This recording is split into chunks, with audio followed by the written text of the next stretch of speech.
Hi, I'm Dr. Sonia Nayyar, and I'm a neurologist in Apple Valley. I'm affiliated with Choice Medical Group and Horizon Valley. Today I wanted to talk about COVID-19 masks and specifically with children. So by now, hopefully most of our adults are getting used to wearing masks on a daily basis, but I still hear from a lot of people that they're really struggling with their children wearing it. So I wanted to talk about some tips that can help this from this standpoint. So first of all, what I really want to talk about is because I know that right now we're in limbo. We don't know much about if our schools are going to be going back in person or virtual, but I think we all can agree that this is here to stay. So being in a good habit and teaching our kids can at least help in the future if they do go back to school in person or even other activities. So the first thing that I really recommend is I tell people to kind of get some fun paper bags. You can keep it normal, or you can dress it up. For example, you can see my toddler, did a few little art pieces here, and then early grade school can do a little bit more fun things.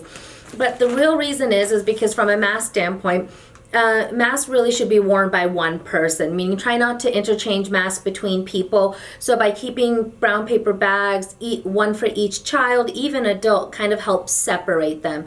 There's no need to close them. Putting the mask in while the bag is open is the best way to protect your mask. So let's talk about a few tips about it. So when I tell people that put their mask in here, what I tell them to do is either use their thumb and their pinky, thumb and pointer finger, or their pinky if they're skilled enough. And what they do is they just grab it by the ear hoop. Now the reason why is we wanted to kind of teach our kids not to touch the cloth part. Of course this is a surgical mask, but same thing with cloth mask, because sometimes there's dirt, oils on our hands that can get it dirty. And I want to remind kids that so when they hold it, they can use their pinkies, they can use 2 fingers. I tend to like to use a few fingers just to kind of open it up for the ears, and teach them to put that on without actually touching the front of the mask. The first thing I always tell them is adjust the noseband. If you have a metal piece in here, remember, the key to having a good mask is a good pinch, because you want to make sure that you seal it properly. Then I tell kids, pull it over the chin and pull it over the nose. And usually as long as you pull it over the chin, it'll get the side as well. And then the same thing, when you're taking it off, grab it by either that thumb and that pointer finger, or you could use the pinkies if you like to take it off. And then when you put it back in, just hold it in there, drop it into your bag, and then put it away.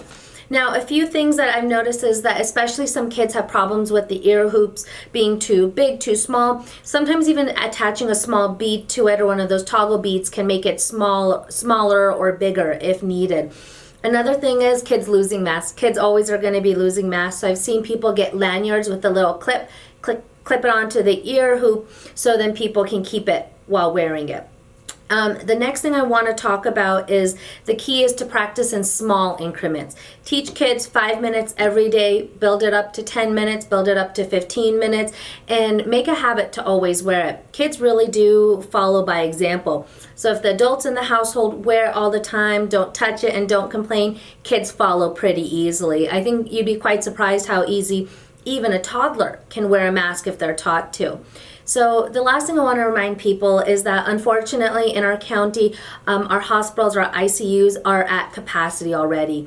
And what that means is as more and more people are getting COVID, our test supplies are dwindling, and even our treatment supplies are dwindling. And one of the biggest reasons why our numbers are surging in our county and our state and even the country is unfortunately people are not practicing social distancing, they're not practicing wearing masks. So just remember, practice both social distancing, wearing a mask, teach your kids how to wear it properly, and together by practicing social distancing and wearing a mask, we'll get through it together. Thank you.